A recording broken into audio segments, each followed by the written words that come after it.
तानिया की बात सुनकर दादी समझ गई थी कि इस तरह किसी भी बात का सॉल्यूशन नहीं निकल सकता था। बात हाथ से निकल न जाए इससे पहले ही दादी ने तानिया के पास आकर कहा, तानिया बेटा, मुझे तुमसे अकेले में कुछ बात करनी है।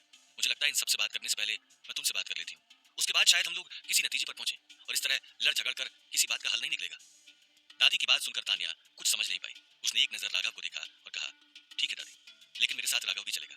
मैं अकेले कुछ बात नहीं करना चाहती हूँ। लेकिन बेटा, ये हमारा फैमिली मैटर है। मुझे नहीं लगता राघव का इस बात में शामिल होना सही रहेगा। हम लोग पहले अकेले बात कर लेते हैं।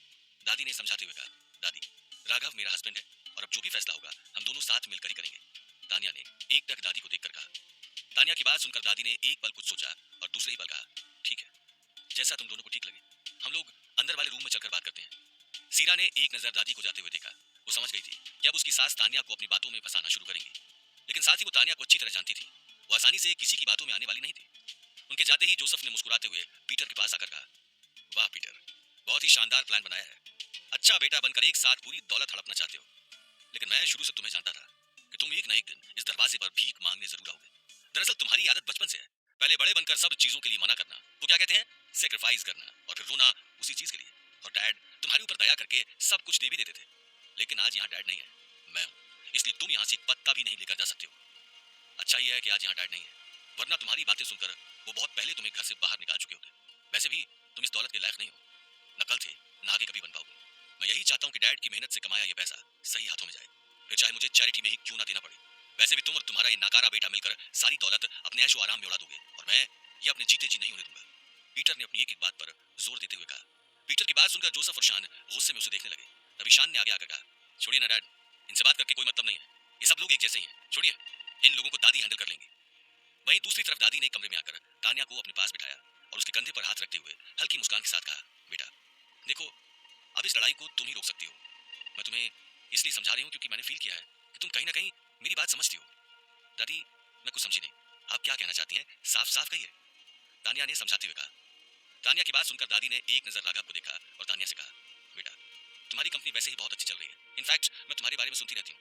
लेकिन बेटा सच बताऊं तो डेविड के जाने के बाद जोसेफ ने बिजनेस में लगातार नुकसान ही किया है। इसलिए मैं बस ये कहना चाहती हूँ कि तू इस वसीयत की जिद छोड़ दे, इसे हम जोसेफ और शान को सौंप देते हैं। दादी ने बिना झिझके तानिया से कह दिया। राघव समझ गया था कि दादी नाटक कर रही थी, वो सिर्फ वसीयत से तानिया को हटाना चाहती थी। दादी, ये आप क्या कह रही हैं? अभी आपने ही कहा था कि डैड और चाचा दोनों आपके लिए बराबर हैं, और अब आपका फैसला अचानक एक तरफा क्यों हो गया? तानिया ने हल्की मुस्कान के साथ कहा, बेटा मेरा कहने का ये मतलब नहीं था। मैं ये कह रही हूँ कि तुम अभी वसीयत की जिद छोड़ दो। बाद में तुम्हें पैसों की जरूरत पड़ेगी तो बेटा ये भी तुम्हारा ही घर, मैं कभी तुम्हें मना नहीं करूंगी। और वैसे भी मैंने कभी पीटर को किसी चीज के लिए मना नहीं किया। दादी ने नाटक करते हुए तानिया के सर पर हाथ रखा और प्यार से कहा।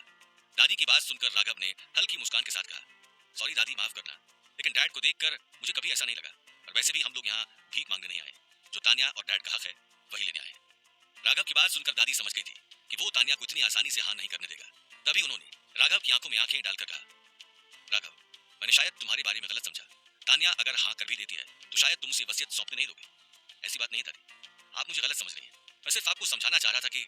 राघव ने समझाते हुए कहा, बस, दादी ने गुस्से में कहा और दूसरे ही पल चेयर से उठकर राघव के सामने खड़े होकर आगे कहा, अल्बा डेविड थॉमस आज तक न किसी के सामने झुकी है न झुकेगी। मैंने तुम दोनों को प्यार से बहुत समझा लिया, लेकिन तुम लोग इस तरह मानने वाले नहीं हो। वैसे भी अब मेरी समझाने की उम्र रही नहीं है और तुम लोग बच्चे नहीं हो जो बार बार तुम्हें एक ही बात कहनी पड़े। इतना कहकर उन्होंने एक नजर तानिया को देखा और अपनी बात को समझाते हुए आगे कहा, तानिया, तुम तो मुझे समझदार लगती थी, लेकिन मेरी इतनी सी बात तुम्हारी समझ में नहीं आ रही है। इस वसीयत की जिद छोड़ दो, यही तुम्हारे लिए बेहतर होगा। बदले में शायद मैं तुम्हें कुछ दे दूं। इतना कहकर वो गुस्से में वहां से जाने लगी। तानिया ने एक नजर उनकी आंखों में देखा। अपनी दादी का बदला हुआ रूप देखकर वो समझ गई थी कि वो अब वसीयत पाने के लिए कुछ भी कर सकती थी। तभी राघव ने उन्हें रोकते हुए हल्की मुस्कान के साथ कहा, दादी, आप शायद भूल रही हैं कि ये सब करके आप कुछ नहीं कर सकते। बिना तानिया की मर्जी के इस वसीयत में से किसी को कुछ नहीं मिलने वाला है। राघव की आवाज सुनकर दादी ने मुड़कर उसे ऊपर से नीचे तक देखा और मुस्कुराते हुए कहा, हाँ, लेकिन अब क्या करें, तानिया तो मान नहीं रही, क्योंकि तुम जो बीच में कांटा बनकर खड़े हो। तो अब मुझे कोई फर्क नहीं पड़ता ये माने या ना माने। इस घर में आज तक वही होता आया है जो मैंने कहा है, और आगे भी वही होगा जो मैं चाहूंगी। थॉमस परिवार में मेरी परमिशन के बिना कुछ नहीं होता, ये बात दिमाग में डाल लेना। लेकिन शायद अब हो, क्योंकि किसी ना किसी को तो ये करना ही होगा, तो शायद वो तानिया ही हो। राघव ने तुरंत जवाब दिया, मैं भी देखती हूँ कि तुम इन चंद कागज के पन्नों के साथ क्या कर लेते हो। दादी ने गुस्से में राघव और तानिया को देखकर कहा और दूसरे ही पल वसीयत के पेपर्स हवा में उड़ा दिए। उनकी आंखें गुस्से में लाल हो गई थी और उन्होंने कमरे से निकलने से पहले गुस्से में कहा, बहुत टाइम बाद मुझे किसी ने ऐसा करने पर मजबूर किया है, अब तुम्हें इसका हिसाब देना पड़ेगा। इतना कहकर वो गुस्से में कमरे से निकल गई। जाते जाते उन्होंने दरवाजा जोर से बंद किया, जिसके कारण वो दरवाजा बहुत देर तक आवाज करता रहा। तान्या ने एक नजर अपनी दादी को जाते हुए देखा और दूसरे ही पल राघव के पास आकर कहा, राघव, ये तो गड़बड़ हो गई, अब क्या होगा? दादी बहुत गुस्से में गई हैं यहाँ से। तान्या की बात सुनकर राघव ने एक टक दरवाजे को देखते हुए हल्की मुस्कान के साथ कहा, कुछ नहीं होगा तान्या, डरने की जरूरत नहीं है, मैं तुम्हारे साथ हूँ। वहीं दूसरी तरफ दादी वहां से निकलकर सीधे गेस्ट रूम की तरफ चली गई। जोसेफ ने जैसे ही उन्हें बाहर आते हुए देखा, उसने दूसरे ही पल उन्हें रोकते हुए कहा, मॉम। लेकिन वो बिना किसी की बात सुने वहां से निकलकर सीधे गेस्ट रूम की तरफ चली गई। उन्हें इतना ज्यादा गुस्से में वहां से जाते देख पार्टी में सभी लोग समझ गए थे कि कुछ न कुछ गड़बड़ होने वाली है। तभी जोसेफ और शान भी दादी के पीछे पीछे उन्हें आवाज लगाते हुए गेस्ट रूम की तरफ चले गए। जोसेफ और शान को जाते हुए देखकर पूरी पार्टी में खुसुर पुसुर शुरू हो गई। सभी उन्हें देखकर तरह तरह की बातें करने लगे। तभी किसी ने आगे आकर कहा, आखिर क्या हुआ है? मिसेस थॉमस इस तरह गुस्से में कहां जा रही थी? मुझे तो लगता है जरूर कुछ न कुछ बड़ी बात हुई है, मैंने कभी उन्हें इतना गुस्से में नहीं देखा, किसी ने जवाब देते हुए कहा। वहीं मिस्टर गुप्ता भी दादी को जाते हुए देखने लगे। उनका मन हुआ कि वो जाकर पूछें, लेकिन दूसरे ही पल कुछ सोचकर उन्होंने अपने आप को रोक लिया। गेस्ट रूम में जाते ही दादी एक टक दीवार को देखने लगी। उनका चेहरा गुस्से में पूरी तरह लाल हो गया था। राघव की बात सुनकर वो अपने ही घर में अपनी बेइज्जती सहन नहीं कर पा रही थी। तभी जोसेफ और शान ने एक नजर पार्टी में सभी लोगों को मुस्कुराते हुए देखा और दूसरे पल गेस्ट रूम का दरवाजा बंद कर दिया। मॉम, क्या हुआ है? आप इस तरह यहाँ क्यों चली आई हैं? जोसेफ ने अलबा से पूछा। मुझे लगता है डैड, उस राघव ने जरूर कुछ उल्टा सीधा बोला होगा, वैसे भी उसे बात करने की तमीज नहीं है, हमने अनपढ़ लोगों को इस पार्टी में बुला लिया है, शान ने गुस्से में कहा। तभी दादी ने खुद को संभालते हुए एक नजर शान को देखा और कहा, अगर हमें ये वसीयत तान्या से लेनी है तो पहले इस राघव से निपटना होगा। मैंने सोचा था कि बात प्यार से हैंडल हो जाएगी, लेकिन ये लड़का बहुत दिमागदार है, हमें इसे बेवकूफ समझने की गलती नहीं करनी चाहिए। मॉम, मैं तो आपको शुरू से कह रहा हूँ, इन लोगों से बात करने से कुछ हासिल नहीं होगा। राघव ने ही पीटर और उसकी फैमिली को भड़काया है। ये बात मैं आपको लिख कर दे सकता हूँ, वरना आप ही सोचिए इतने सालों में पीटर और तान्या की कहाँ हिम्मत हुई इस घर में कदम रखने की। जोसेफ ने गुस्से में समझाते हुए कहा, मैं हमेशा इंसान को एक मौका जरूर देती हूँ, लेकिन अफसोस राघव ने वो मौका गंवा दिया है। अब उसे पता लगेगा कि थॉमस फैमिली के साथ दुश्मनी करने से क्या होता है। दादी ने गुस्से में कहा और जोसेफ के पास आकर धीमी आवाज में कहा, जोसेफ, मुझे वो पेपर्स तान्या के साइन के साथ चाहिए। मुझे नहीं पता तुम कैसे लाओगे। इस काम के लिए चाहे राघव को बीच से हटाना भी पड़े तो एक पल के लिए भी मत सोचना। उसके बाद जो भी होगा वो सब मैं हैंडल कर दूंगी। दादी की बात सुनकर जोसेफ ने हल्की मुस्कान के साथ कहा, मॉम, आप चिंता मत कीजिए, इस प्रॉब्लम को आप अब मुझ पर छोड़ दीजिए। मैं अपने आप वसीयत के पेपर्स निकलवा लूंगा और उस 2 कौड़ी के आदमी को मैं बहुत जल्द उसकी औकात याद दिला दूंगा। आज की पार्टी से वो बहुत बड़ा सबक सीख कर जाएगा। इतना कहकर उसने शान के पास आकर धीमी आवाज में कहा, शान, तुम बाहर जाओ और सबसे बोलो कि आज की पार्टी ओवर हो गई है। दादी की तबीयत बहुत खराब है, इसलिए सब लोग अपने अपने घर जाइए और आराम कीजिए। आज दादी किसी से नहीं मिलेंगी। ठीक है डैड, शान ने तुरंत जवाब दिया। जोसेफ ने एक नजर शान को जाते हुए देखा और वो मन ही मन सोचने लगा, अब मैं बताता हूँ इस राघव को, आज बहुत दिनों बाद मेरा गुस्सा शांत होगा, क्योंकि आज मैं उसे इस घर से जिंदा वापस नहीं जाने दूंगा। बहुत शौक है बीच में बोलने का, अब उसे बोलने लायक ही नहीं छोड़ूंगा। राघव अब आगे क्या करने वाला था? क्या दादी तान्या से जबरदस्ती वसीयत पर साइन करवा पाएंगी? अपने डैड की बात सुनकर शान दूसरे ही पल गेस्ट रूम से निकल गया और बाहर आकर उसने पार्टी में मौजूद सभी को देखा और तेज आवाज में कहा, अटेंशन प्लीज। शान की बात सुनकर सभी लोग हैरानी से उसे देखने लगे। वो सभी लोग समझ चुके थे कि जरूर कुछ न कुछ गड़बड़ होने वाली है। आज की पार्टी यहीं ओवर होती है। थैंक यू सो मच यहाँ आने के लिए। एंड हाँ, हमारी डियरेस्ट दादी की तबीयत थोड़ी सी खराब है, इसलिए वो किसी से नहीं मिल पाएंगी, लेकिन चिंता की कोई बात नहीं है। आप लोग बाद में आकर दादी से मिल सकते हैं। अभी के लिए आप सभी लोग अपने अपने घर जा सकते हैं। Thank you so much for coming. शान ने सभी को देखकर हल्की मुस्कान के साथ कहा। शान की बात सुनकर सभी लोग हैरानी से एक दूसरे को देखने लगे और थोड़ी देर बाद पूरी पार्टी में खुसुर पुसुर शुरू हो गई। उन लोगों को मानो अब बात करने के लिए नया टॉपिक मिल गया था और इस हॉट टॉपिक पर बात करने के लिए कोई पीछे हटने वाला नहीं था। तभी किसी ने आगे आकर कहा, शान, ऐसा क्या हुआ है? अभी तो मिसेस थॉमस यहाँ से गई थी और इस तरह से हमें बुलाकर वापस भेजना हमारी इंसल्ट करना है। तभी किसी और ने हामी भरते हुए कहा, हाँ, हम लोग अपना कीमती वक्त निकाल कर यहाँ आते हैं और ये बात बोलने के लिए उन्होंने तुम्हें भेज दिया। ये तो एक तरह की फॉर्मेलिटी हुई। उनकी बात सुनकर शान ने समझाते हुए कहा, अरे सॉरी फॉर दिस, लेकिन ये पार्टी यहीं ओवर हो गई है और जैसा आप लोग सोच रहे हैं वैसी कोई बात नहीं है। उस वक्त सभी आपस में खुसुर पुसुर करने लगे। शान ने सभी को देखकर मन ही मन कहा, शुरू हो गया इन लोगों का आज का गॉसिप टॉपिक। अब ये लोग बिना वजह जाने यहाँ से नहीं जाएंगे। मुझे तो लगता है मिसेस थॉमस की तबीयत खराब नहीं है, बात कुछ और है जो शान हमें बताना नहीं चाह रहा। किसी ने धीमी आवाज में कहा, हाँ, वरना वो इस तरह गुस्से में यहाँ से नहीं जाती। मुझे लगता है इस बार बात बहुत बड़ी है। किसी ने जवाब देते हुए कहा। तभी उन लोगों की बात सुनकर मिस्टर गुप्ता ने शान के पास आकर सभी को समझाते हुए कहा, okay okay everyone, please listen to me. देखिए, इस पार्टी को खत्म करने की वजह क्या हो सकती है ये जानना हमारा काम नहीं है। शायद मिसेस थॉमस की तबीयत सच में खराब है, इसलिए वो यहाँ नहीं आई। तो अब आप लोग अपने अपने घर जाइए। पार्टीज तो रोजाना होती रहती हैं, फिर किसी दूसरी पार्टी में मिलेंगे। मिस्टर गुप्ता की बात सुनकर सभी लोग दूसरे ही पल धीरे धीरे वहां से जाने लगे। शान ने एक नजर सभी को जाते हुए देखा और मुस्कुराते हुए मिस्टर गुप्ता से कहा, thank you so much uncle, आपने बड़ी आसानी से सिचुएशन को हैंडल कर लिया। हाँ, लेकिन शान बेटा, मिसेस थॉमस ठीक तो है ना? मैंने भी देखा वो भी कुछ देर पहले गुस्से में यहाँ से गई थी और उनके पीछे पीछे जोसेफ भी गया था। सब ठीक है ना? मिस्टर गुप्ता ने शान के कंधे पर हाथ रखते हुए कहा। उनकी बात सुनकर शान ने एक पल कुछ सोचा और हल्की मुस्कान के साथ कहा, ऑल गुड अंकल, कुछ बड़ी प्रॉब्लम नहीं है, बस थोड़ी तबीयत खराब है। आप कल परसों में दादी से आकर मिल सकते हैं। ओके बेटा, अब मैं भी चलता हूँ, मिस्टर गुप्ता ने मुस्कुराते हुए कहा और दूसरे ही पल वो भी पार्टी से निकल गए। शान सभी को पार्टी से जाते हुए देखने लगा। वहीं दूसरी तरफ शान के जाने के बाद जोसेफ ने अपना फोन निकालकर एक नंबर डायल किया। हेलो मिस्टर जोसेफ, कैसे हैं आप? किसी ने भारी आवाज में कहा। हेलो रॉकी दादा, मैं ठीक हूं, तुम कैसे हो? जोसेफ ने मुस्कुराते हुए कहा। ये रॉकी दादा था, शहर का जाना माना गुंडा। रॉकी के ऊपर बहुत सारे मर्डर केस थे और पुलिस बहुत टाइम से उसे ढूंढ रही थी, लेकिन किसी को उसके बारे में पता नहीं था कि वो असल में कहां छुपा था।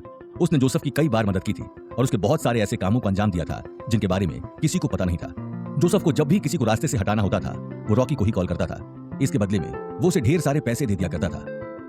आपका कॉल आते ही अच्छा फील कर रहा हूं, रॉकी ने मुस्कुराते हुए कहा।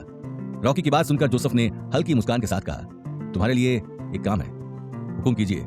इस बार किसको रास्ते से हटाना है, अभी के अभी उसे ऊपर पहुंचा दूंगा। रॉकी ने अपनी बात पर जोर देते हुए कहा। है एक सरफिरा इंसान, तुम एक काम करो, इसी वक्त मेरे विला में आ जाओ, हमें काम आज रात को ही करना होगा। जोसेफ ने समझाते हुए कहा। ठीक है जोसेफ सर, मैं अभी आता हूं, समझो आपका काम हो गया। रॉकी ने तुरंत जवाब दिया और फोन काट दिया। फोन कटने के बाद जोसेफ ने दूसरे ही पल गार्ड्स को फोन कर दिया। यस सर, गार्ड्स ने फोन उठाते ही कहा, अभी के अभी विला के सारे गेट्स बंद कर दो। जोसेफ ने गुस्से में कहा। ओके सर, गार्ड ने तुरंत जवाब दिया और फोन काट दिया। गार्ड को समझाने के बाद जोसेफ ने एक नजर दादी को देखा और हल्की मुस्कान के साथ कहा, अब देखो माऊ, मैं इस राघव के साथ क्या करता हूं। आज ये यहां से अपने पैरों पर वापस नहीं जा पाएगा, फिर हम तान्या से वसीयत के पेपर्स भी साइन करवा लेंगे। आज इसकी सारी अकड़ निकाल दूंगा। जोसेफ की बात सुनकर दादी मुस्कुराने लगी। वो अब सिर्फ अपनी बेइज्जती का बदला लेना चाहती थी। वहीं दूसरी तरफ राघव और तान्या ने बाहर आकर देखा तो सभी गेस्ट जा चुके थे। तभी पीटर ने एक नजर राघव को देखा और कहा, ये सारे गेस्ट कहां चले गए? अभी तो यहां बहुत सारे लोग खड़े थे, इतनी सी देर में सबके सब कहां गायब हो गए? पीटर की बात सुनकर सीरा ने धीमी आवाज में कहा, पीटर मुझे कुछ सही नहीं लग रहा, मुझे इंट्यूशंस आ रहे हैं कि कुछ गड़बड़ होने वाली है। देखो ना, पार्टी में हमारे अलावा सब जा चुके हैं। कुछ नहीं होगा मॉम, आप चिंता मत कीजिए, चलिए हम लोग भी चलते हैं। वैसे भी अब हमारा यहाँ कोई काम नहीं है, दादी से जो बात करनी थी वो हमने कर लिया, राघव ने समझाते हुए कहा। राघव की बात सुनकर सभी लोग वहां से जाने लगे। तभी शान ने उसे आवाज देते हुए कहा, जाने की इतनी जल्दी क्या है मिस्टर राघव, अभी तो असली पार्टी शुरू होगी, अभी तो मजा बाकी है और तुम जा रहे हो, लगता है डर गए हो। कभी कभी डरना भी चाहिए, हेल्थ के लिए अच्छा होता है। इतना कहकर वो जोर जोर से हंसने लगा। शान को हंसते हुए देखकर राघव समझ गया था कि ये सब उसी की चाल थी। तभी उसने गुस्से में कहा, ओ शान, तुम कब सुधरोगे? तुम अभी बच्चे हो और मेरा कुछ नहीं बिगाड़ सकते। मैं तुम्हें बच्चा समझकर बार बार तुम्हारी गलतियों को माफ करता हूं, लेकिन लगता है कि आज तुम्हें सबक सिखाना ही पड़ेगा। राघव की बात सुनकर तान्या ने उससे कहा, छोड़ो राघव, इस पागल से बात करके कोई मतलब नहीं है, हम लोग चलते हैं। पागल? क्या कहा तुमने? पागल?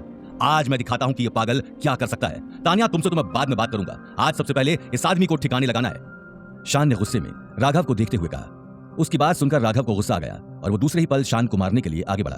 तभी जोसेफ ने दूर से ही चिल्लाते हुए कहा, मेरे बेटे को मारने की गलती वापस मत करना, वरना जिस हाथ से मारोगे सबसे पहले तुम्हारा वही हाथ टूटेगा। राघव ने एक नजर जोसेफ और दादी को आते हुए देखा। पीटर, सीरा और तान्या तीनों को ही दादी और जोसेफ को साथ में देखकर हैरानी हो रही थी। तभी जोसेफ ने राघव के पास आकर उसके कंधे पर हाथ रखते हुए कहा, लड़ने का बहुत शौक है ना, मैं आज तुम्हारी ये इच्छा भी पूरी कर दूंगा। थोड़ी देर वेट कर लो, फिर मन भर के लड़ लेना। जोसेफ की बात सुनकर राघव ने हल्की मुस्कान के साथ कहा, मुझे लगा ही था कि आपके और आपके बेटे के बस की बात नहीं है, आप जरूर किसी ना किसी को बुलाएंगे, लेकिन कोई बात नहीं, आने दो, जो आ रहा है उससे भी निपट लेते हैं, उसके बाद मैं आपसे बात कर लूंगा। बात करने के लायक रहोगे तभी बात कर पाओगे ना, मेरे आदमी तुम्हारी एक भी हड्डी सलामत नहीं छोड़ेंगे। जोसेफ ने हल्की मुस्कान के साथ कहा। अच्छा, वाह, फिर तो बहुत मजा आने वाला है। राघव ने बड़े प्यार से जोसेफ का हाथ अपने कंधे से हटाकर मुस्कुराते हुए कहा। जोसेफ की बात सुनकर पीटर ने आगे आकर अपनी मॉम से कहा, मॉम, ये सब क्या है? अब आपने हमें मारने के लिए गुंडे बुलाए हैं। जोसेफ से तो मुझे इस बात की उम्मीद थी, लेकिन ऐसा करते हुए आपने इसे एक बार भी नहीं रोका। तुमने रोका था इस राघव को, कब से मुझे उल्टा सीधा बोल रहा है, अपनी बेटी को रोका था। इतनी छोटी सी बात इसकी समझ में नहीं आ रही, इसलिए मुझे ये तान्या शुरू से पसंद नहीं है और उसके साथ ही लड़का, आज मैं इसे छोड़ने वाली नहीं हूं। दादी ने एक नजर राघव को देखा और गुस्से में कहा, अच्छा तो ये सारा प्लान आपका ही है। दरअसल मुझे पहले ही समझ जाना चाहिए था कि इस घर में अभी भी पैसों के आगे किसी चीज की वैल्यू नहीं है, पीटर ने गुस्से में कहा। ये कहते हुए उसकी आंखों की कोर गीली हो गई थी। पीटर की बात सुनकर दादी ने एक नजर उसे देखा और दूसरे ही पल वो अपने कमरे में चली गई। जोसेफ ने अपनी मॉम को जाते हुए देखकर कहा, लो अब तो मॉम भी चली गई, अब इस खेल में ज्यादा मजा आएगा। वैसे भी इस राघव से मेरा बहुत पुराना हिसाब बाकी है। याद आया तुम्हें? उस दिन वो तुम्हारा घर था, ये मेरा घर है। यहाँ लोग मेरी मर्जी के बिना ना आ सकते हैं और न जा सकते हैं। जोसेफ की बात सुनकर तान्या बहुत डर गई थी। तभी वो राघव का हाथ पकड़कर उसे साइड में ले गई और उसने धीमी आवाज में कहा, राघव मुझे बहुत डर लग रहा है, मुझे नहीं चाहिए वसीयत। एक काम करते हैं, इन लोगों को वसीयत दे देते हैं और हम लोग यहाँ से चलते हैं। बात वसीयत की नहीं है तान्या, अब बात दादी और जोसेफ की सेल्फ रिस्पेक्ट पर आ गई है। अब ये लोग हमारी बात सुनने वाले नहीं है, और वैसे भी हम क्यों डरे? हमने कुछ भी गलत नहीं किया है, ट्रस्ट मी, ये लोग कुछ नहीं करेंगे। राघव ने तान्या के गाल पर हाथ रखते हुए कहा। उन दोनों को बात करते देख जोसेफ और शान एक दूसरे को देखकर हंसने लगे। तभी शान ने हंसते हुए तान्या से कहा, तान्या अब कोई फायदा नहीं है, अब वसीयत के पेपर्स तो हम लेंगे ही, साथ में इस राघव का भी दी एंड करेंगे। तुम दोनों बोलते बहुत हो, लगता है तुम दोनों का मुंह बंद करना ही पड़ेगा, लेकिन सोच रहा हूं पहले उन लोगों से मिल लूं जो तुम्हारे डैड ने बुलाए, और उसके बाद मैं तुम दोनों से बात करूंगा, क्योंकि ऐसा नहीं करने पर तुम दोनों उनके पिटने का सीन मिस कर दोगे। राघव ने शान के पास आकर उसका कॉलर ठीक किया और मुस्कुराते हुए कहा, बहुत जबान चलती है तेरी, रुक अभी। जोसेफ ने गुस्से में कहा, और दूसरे ही पल वो अपना फोन निकालकर रॉकी को फोन करने लगा। तभी फोन की रिंग जोर जोर से बजने लगी, और दूसरे ही पल रॉकी ने अंदर आकर एक नजर जोसेफ को देखा और फोन काट दिया। रॉकी के पीछे उसके 25-30 तगड़े गंजे सर वाले आदमी अपने हाथ में लोहे की चेन, लोहे के पाइप लेकर आ गए। पीटर, सीरा और तान्या हैरानी से उन सभी को देखने लगे। वहीं दूसरी तरफ राघव उन्हें देखकर मन ही मन मुस्कुराने लगा और मन ही मन सोचने लगा, आज मजा आएगा। वैसे भी बहुत दिन हो गए किसी को मजा चखाए, आज इन सब की बारी है। उसके बाद मैं इन बाप बेटे को देखता हूँ, क्या जोसेफ राघव को जिंदा वापस जाने देगा? क्या राघव इतने सारे लोगों से अकेला लड़ पाएगा? आखिर रॉकी राघव के साथ क्या करने वाला था? वसीयत लेने के लिए दादी का अगला कदम क्या होगा? क्या होंगे इन सभी सवालों के जवाब